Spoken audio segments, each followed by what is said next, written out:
So we've been working together for the past 2 days, Shiran, and what I found really equally frustrating and fascinating with you is that you don't like to answer my questions. But that makes things interesting, which is why we're here. Or maybe you just don't like the answers. Yeah, maybe. Maybe that's why I'm going to ask you a lot more right now. Go ahead. Okay. So, first question is, rather than me try and describe it and put it in words, what do you do? Wow, that's a tough one. What do? I work with people, and I'm here to help them achieve their goals and achieve some of the goals that they don't know that are their goals, they're everyone's goals, which is to find an aligned, happy way, fulfilled way to live their life according to their perception and not necessarily according to what they've been told. But this is extremely general, I know. The path to happiness or the path to fulfillment. What I practically do with people is I use mindsets and breathing techniques in order to achieve these effects, which enable us to take deep self-exploratory journeys in order to discover firsthand how we work, what makes us kick, what are our inhibitions, limiting beliefs, conditioning, and to be able to break free from those who don't serve us well. Because we have a lot of automatic functions, and the last thing I want to do is shatter all of them. This automatic functioning is extremely important in this life, but it also takes a toll. And my job is to find a delicate balance together with you and everyone else, how to keep what serves us well and to be able to bend the bars, let's call it, of the golden cage that we put around us of the things that don't serve us well and inhibit us or disturb us from achieving our goals, from living the life that we want to live. I don't know if it makes sense to you. Is it an annoying enough answer? Yeah, it's getting there. So, in a nutshell, in one line, if I had to describe what you do, are you a guru? I have a very complicated relationship with that word. I am definitely not a guru in the ordinary way that people address this concept. Maybe if you just take the direct translation of guru, which as far as I know is not even a teacher, it's one that is heavy in something, therefore has something to offer others, then this is what I'm here to do. I have acquired a lot of knowledge and experience and I want to share it. But I definitely don't like to be on a pedestal, treated like I'm any better, and this is really not the point. We are all flesh and blood, pulsating with a soul inside of us. And maybe the Japanese term of Sensei would be a little bit more appropriate, which means literally someone that is walking the path longer than me. In that sense, I don't want myself to be the objective. I don't want to be that persona, that guru per se. I do want to share time and space with people and instruct them and help them to find their own path. And you are an Israeli living in India. Why? Yes. Why are you in India? I told you I'm going to go straight. Oh, good. To be completely honest, I didn't plan to live in India. Yeah. I arrived in India just before the COVID-19 pandemic started. And I stayed here in the beginning because this was the only option, either that or to repatriate back to Israel, which I didn't want to. But sticking around and discovering friends and people and clients slowly made me have a life here. I'm also a family man, so I have children, they have their friends here. We started something here and it's going really well, so we're staying. Okay. And you started this 20 years ago, right? This line of work, yes. Okay. And what brought you to it? One of my teachers once mentioned that no one comes to this line of work out of too much happiness. So I had my own struggles with life, which I don't feel like spreading out right now because that's a whole podcast of itself. Part two. Yeah, and 3 and 4. Yeah. So to keep it short, within this time that I was looking for answers in many different modalities, friends of mine invited me to join one of these breathwork sessions in Israel. And I didn't know what to expect, but I decided to join. And I can't even tell you that I remember much of what happened in that session, but when I kind of got up from it, I knew that this is something that I want to do. And then the quest of finding an education, training started, which took me about 1 year. Okay. And since then I'm in it. You're in it. Yeah. Yeah. And you mentioned this word breath work, which I want to touch upon because it's a buzzword these days. And I know you love it so much by the smile on your face, I can tell. What is breath work? I'll give you my 60 cents. Breathwork is any form of working consciously with the breath. There are many different styles which aim for different results. Some of them exist in what we call pranayama, which is coming from the Vedic and yogic practices, other practices developed in other places around the globe. But for me, the basic idea is the conscious use of our breath. However, if to relate to this term, today it's a huge trend. It's probably the biggest growing trend in the field of wellness. When I was studying 20-something years ago, people looked at me as if I'm crazy. Like, Baga, what are you going to do with it? Yeah. You know, what is this thing? It sounded like an alien, and there were very few people that were into this practice. Today, it's like fire in a dry field. Yeah. But there were times I still remember where people had no idea what it is, they've never heard about it, and it seemed like this mumbo jumbo mysticism. Yeah. So, what is the link between breath work and getting on that path towards happiness and balance that you were mentioning earlier? It's a great question. I think it's important to take a look at what breath is.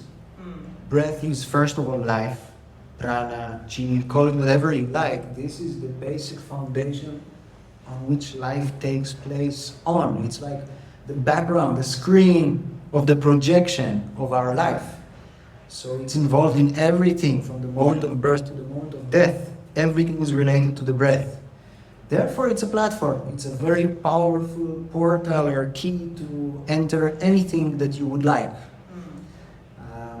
And then the reason that I use it is because when you start to discover the possibilities that exist in using your breath, in manipulating your breath in a conscious way, you realize that there is not one more powerful tool than that. It's the basic of everything in your life. Yeah. Every thought you have is related to the breath. Every emotion you experience is related to the breath. Every physical movement, and even when you are completely unconscious, sleeping, or even in a coma, breath is there. Okay, so I want to touch upon what you said right now, which was really interesting, is every thought and every emotion is related to the breath. Can you talk a little bit about that? I can talk a lot about that. Okay. So even if we look at the regulation, let's call it, for making things a little bit more simple, for the speed of thought, for example. Okay. When we go into a more sympathetic state, a more survival kind of state, everything becomes faster. Thinking is faster, we are more agitated, the breathing is faster. Yeah. And when we slow down the breathing and induce the parasympathetic state in which we relax, then everything becomes slower. So that's just one example of how the relationship between the thinking process, all the, let's call it, digestion process of all the information that comes in and what we let out can be tuned by the breath. And this is just in a nutshell, it's very simple, because by, for example, playing with the 4 phases of breath, and when I say 4 phases, I mean inhalation, the time between inhalation and exhalation, exhalation, and the time between exhalation and inhalation. If you know how to play with the length and the style of these 4 phases, you can create numerous different effects on the nervous system. Okay. Lengthening the exhalation will do one thing, lengthening the inhalation will do another. Holding your breath after inhaling will do one thing, holding your breath after exhaling will do another. So it's a life of possibilities with these simple 4 phases. Right. Right. And people nowadays manipulate their breath to do different and extraordinary things. I'm sure you've heard of Wim Hof. Of course, Wim Hof, yeah. Yeah. So, what do you think about him and his method? First of all, I think he's amazing. Really, he's such an inspiring figure and he has such amazing love to spread, and he's really done an amazing service to the modern world by promoting, pushing, creating all this content, achieving all these world records that made him famous to give him the platform to do all of this. So I have only good things to say about him. However, sometimes one of the issues that I have with all this online work is that it's not necessarily very accurate for everyone. I think a major part of really going deep with the breath in a safe way is to tailor the work with a living person, with a living professional that can really see who you are, how you operate, take into account certain medical conditions, for example, take into account your life, your desires, your mindsets, and find the best way to fit these 4 phases to your needs. Right. So there's no one-size-fits-all approach. In my opinion, absolutely not. Right. There are general practices that most people can benefit from, but on the other hand, for some people, they may be dangerous. Okay. So possessing the right kind of training and knowledge is crucial, in my opinion, in order to practice safely. And nowadays, because there's such a movement towards breathwork and a lot of breathwork practitioners, how do you know who's legit? It's the $1,000,000 question because there is no standard. So when there is no standard to a certain occupation or a certain service, who am I to judge? You know, who is anyone to judge? I can just tell you from my own personal experience, therefore it's really just my personal angle on it, that unfortunately I meet in my office plenty of people that had all kind of breathwork experiences that left some kind of, let's call it, traumatic residue or experience in them because they were not instructed properly, they were not prepared for the effects, they didn't have someone to digest it with, they didn't have someone to bounce the experiences with after. And then some experience, even with a very powerful potential, can become destructive sometimes. Okay. But in a one-on-one setting or a group setting, because I know nowadays there's people who are running breathwork workshops, Absolutely. even in companies, Yeah. it's a safe place to practice and try out different techniques with the breath. Again, it depends on the technique, it depends on the intensity, and it depends on the audience. You know, if you have an audience of the Olympic swimmers group, it will not be the same like a home for the elderly. Yeah. So you need to understand who is the person or people that you are working with. You need to be aware of certain conditions that they have. You need to tailor the work to their size. And what's the target profile of people who come to you? You know, in the past, I would say that it's mostly people that are either looking to have a spiritual inquiry and they heard or felt that the breath is a portal to do it. Yeah. Others who were looking for emotional release because this, rightfully by the way, has a reputation of inducing cathartic states. Right. And then also people who are looking for peak performance, like athletes, like executives that need to keep their focus and need to keep their cool in very difficult situations. But the more it's becoming a huge trend, I'm seeing that almost everyone is becoming interested in it. You know, like you can't say who is the target audience of Hatha Yoga today. Yeah. Pretty much everyone. Yeah. Yeah. I want to touch a little bit on the release part of it and the relationship between breathwork and pain, if you can talk about that. Because I have been dealing with body pain, back pain because of my scoliosis, and a lot of people had advised me that breathing and breathing deep and purposefully would help with the pain. And I wanted to know what your thoughts were on that. I think one of the important things to understand about pain is that it's a subjective experience. It has objective parameters. Yeah? You can stimulate the nerve ends in many different ways, chemical ways like inflammation, touch, heat, cold, etc., that will create a sensation. Right? But we can take the perfect example that the same kind of touch for one person in one situation may be experienced as pain, and in another situation may be experienced as sexual pleasure. So what changed? The perspective. Okay, it's the subjective experience, and when we are talking about dealing with the subjective aspects of pain, then the breath and the mindset and the understanding of the relationship between how we experience sensations and the kind of narrative we have about it, and how we learn to work with it with inhalation, exhalation, relaxation, etc., can have a beneficial effect with dealing with pain, for example. So that's one aspect of it. Another aspect is the understanding that pain could be analyzed or perceived as stagnation when something doesn't flow well enough. Okay, and then certain breathing techniques, rhythmic breathing techniques combined with sometimes physical exercise, sometimes without, can create movement in the tissues that will release the flow. Therefore, we will have a better experience, less stagnation, hence less pain. Right. And how do you figure this out when you meet someone?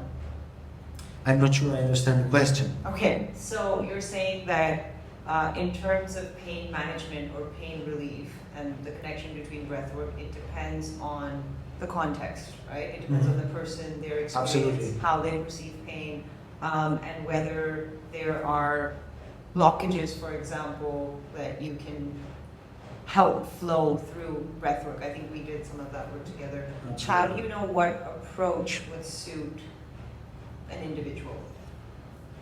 Well, without going into deep theory of these things, Yeah. because this is an education that you need to take, very generally speaking, my intake process is one, asking for all the medical background. Okay. So first of all, I know where the person is suffering.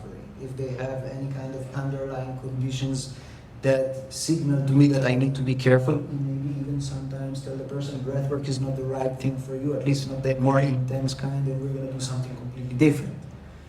Okay? After I eliminate all the red flags and also understand the story of the person and the relationship with the body based on these physical manifestations, the second part of my intake would be to understand this person's state of mind. What do you want? What are your goals? Where do you feel inhibited? Because in the end, the important thing for me is to help someone find fulfillment and happiness. And if finding fulfillment and happiness means to also ease physical pain, then by all means it's a part of the thing. But at the same time, we need to understand, at least in my opinion, that without addressing the person, no deep healing will occur. You may be able to symptomatically move something in the tissue, like you stretch a muscle, but if you don't solve the root cause of things, which is always from inside, from our soul, the deep calling that is not fulfilled will always create some kind of physical conflict, sooner or later. So that's another part of my intake. And based on all of this, I will decide which general direction to take with the breathing, and also with manual techniques that I use during the breathing, and the energy work that I will apply during the breathing. But that's not the end of it. Because then you need to see how it actually reacts within the session and fine-tune it all the time. So the story that the body is telling me, that the emotions and the thoughts and the sensations that someone is experiencing while doing the breathing is also a part of the intake. It also helps me to design and to fine-tune the trajectory that I want to take with that person. So you mentioned happiness and fulfillment, and the rational mind part of me is begging to ask this question, which you will hate, is how do you measure that? How do you measure someone's happiness and fulfillment? A client comes to you maybe for a couple of sessions. How do you know that you're tapping into that and they're walking away? Maybe they have a happiness and fulfillment level of 2. and after working with you, it's a 5. Like, what's what's the metric there? I know you really want the number, you want a Yeah. metric system to measure it. Unfortunately, I don't think it works that way. Yeah. But there are certain signals, one, the narrative that the person is telling about themselves. Because we are not steady, just like memory is not steady. You know, if you remember one thing and then you describe that memory 10 times more, the description will change every time you say it, right? Yeah. Because you're describing the memory of the memory and then the memory of the memory of the memory, correct? Yeah. So you listen to the narrative of that person and you will see that it's changing. And you will see if it feels more flowing, more positive, more empowered. Yeah, you get a feeling of that. Another thing is body language. Another thing would be to see the rhythm of that person. And of course, factual descriptions of what they are doing with their life and how they describe their emotional state, etc., etc. Right. Yeah. Okay. So you kind of are like a guru then. Again, what is this word? You know, I don't want to be a figure on a pedestal. Think of me as like a journey guide. Okay. Right. Yeah, I acquired a lot of tools that help me to guide you on this journey, but it's your journey. Yeah. I am not important in it. I am serving in that situation. Okay. So since we're on that topic, and spirituality is another buzzword these days, and I think a lot of people are embarking on that path, I wanted to talk about that a little bit, because so much of what's being linked to breathwork is about how it helps you be in the present moment and be in the now. And I wanted to ask you a question about that specifically, because it's a journey that I've also been on in terms of reading different authors and exploring different modalities, whether it's Osho or Eckhart Tolle or Krishnamurti.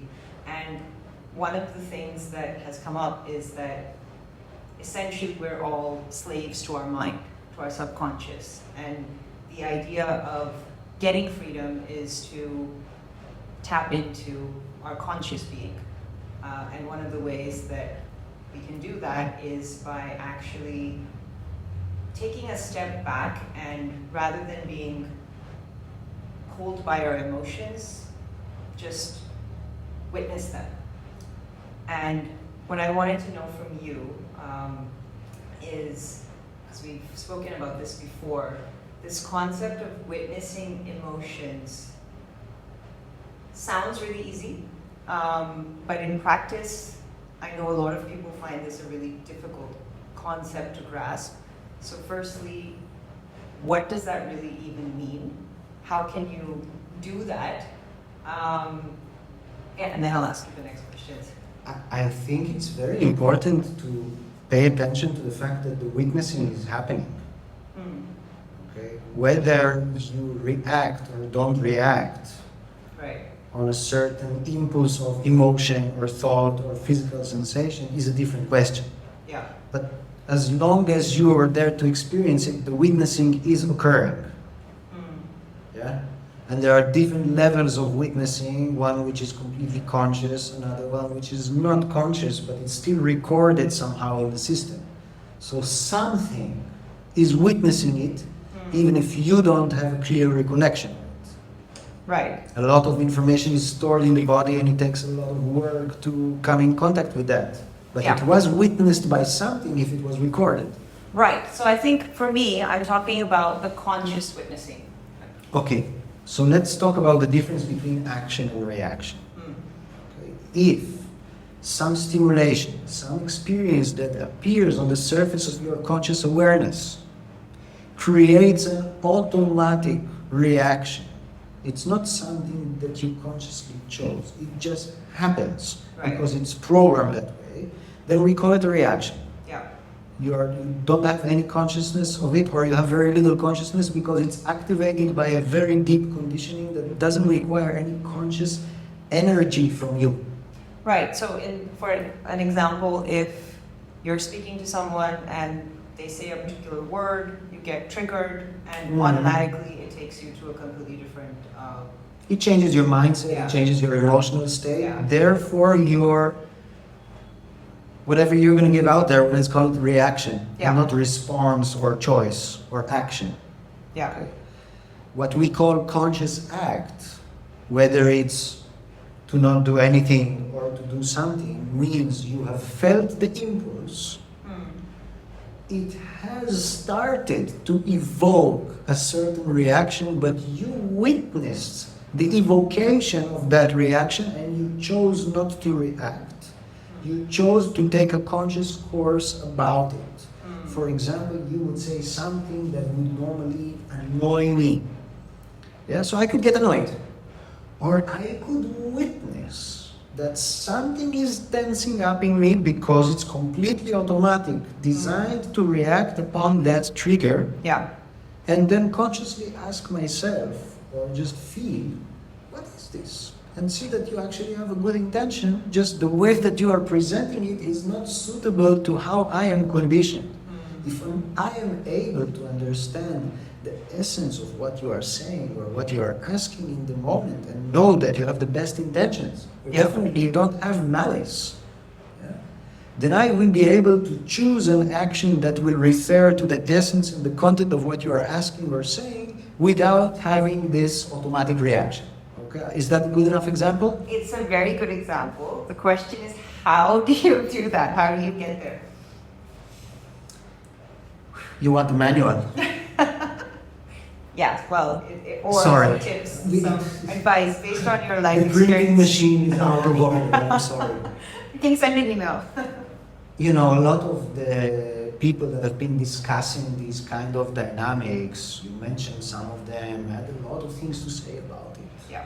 But I feel that what we say is only relevant in this moment. The moment it's like a recording or a book, then it's some kind of past maybe action or response to a question or a topic that was relevant in that moment. And maybe it can still serve to some extent in this moment, but it's not in this moment. Okay. Okay, so the most important thing for me is here and now. Yeah. Yeah. It doesn't matter which kind of past experience is trying to act itself out in this algorithm. The first thing is the attention to here and now, which is very easily guided, or we get reminded by the breath. Right. Yeah? Yep. Yeah. And from there, I think the more you get to experience that the things will still happen even if you don't react. Even if you take that breath and focus and feel this moment and choose the conscious act, the more you learn to trust, the less the compulsion to react upon your conditioning is. Not always and not never. You know, certain thresholds will get the automatic reaction out of someone that has a lot of experience in not reacting and being in conscious action. Yeah. So I don't like all of this, the ultimate reach of enlightenment and then... No. Yeah. Yeah. It's always here and now is always an opportunity to fuck up or to succeed. Okay. I get what you're saying. But I think for most people, just getting into the here and now is quite difficult, right? For most people, I don't understand what that statement is. Okay. Everyone is experiencing everything here and now. The gap is between the experience of here and now and the narrative that the mind is telling here and now. Yeah. Okay, do you know how many people come to my office because they want more abundance in their life? Yeah. And then I start to question, I try to understand what they are lacking. So we go through their financial wealth and their assets and their family and their friends and their occupation. And suddenly during the conversation, things start to look differently. Actually, there's so much that I have in my life, And then the narrative changed. The facts didn't change. The number of rupees that you have in your current account didn't change. The number of friends that you have didn't change. The beauty that you get to experience in your life, the fact that you have a roof on top of your head, didn't change in that conversation. It's your perception about it. Yep. Yep. Agreed. But just going back to this question of the here and now, I really liked what you were saying in terms of how you were explaining not to react in that situation, because I think it's something that a lot of people I know definitely struggle with, in that moment it feels like something takes over and you don't have that impulse control to not react and to beautifully go on that journey that you It described. happens to me every day. Right. But grounding yourself in the here and now can help you sometimes, I'm not saying all the times, help you not react in that situation. And It's the only way. yeah, that is what I wanted to hear. It's the only way, or else it's like the experience of the now while the story of the past is happening now. Yeah. Okay. And you said that breath work can really help with bringing us back to the here and now. You know, I used to work with a very interesting Sufi teacher. His name is Asim. He's also a very close friend, and we used to host these retreats together. Right. And we used to have extensive discussions about what is our job in all of this setting. Yeah. And we always came down to the same boring conclusion. Our job is to remind. We are not teaching you something new. We are helping you to remember what you already know. Because the deep eternal nature of us is not something you can grasp, it's not something you can put in a box and then take it out and say, here it is, you know? Yeah. It doesn't work that way. So I think whatever can be a reminder, like an alarm clock, is very useful in that sense. And reading, by all means, I feel is maybe the most reliable one. Okay. All right. And what do you see for your next steps now in terms of what you're doing? I have no idea. That's- I mean, I have a plan for these couple of months. I'm going to teach 2 more practitioner trainings, like TDCs, Yeah. to train more people to be able to facilitate this work, alongside giving all kind of consultancy services to executives from India and outside India. I have my private practice in the office here. And this is what I've been doing for many years, and I love it, and I don't feel like changing anything. So on that level, I'm pretty crystallized in who I am and what I'm doing. Yeah. But at the same time, you know, I want to grant myself the freedom to change my mind in every given second. You know, that's the paradox that we are living all the time. We are used to flash or wave this fake identity or narrative of an identity, whereas it's not real. I am this is my name, my nationality, my gender, my preferences.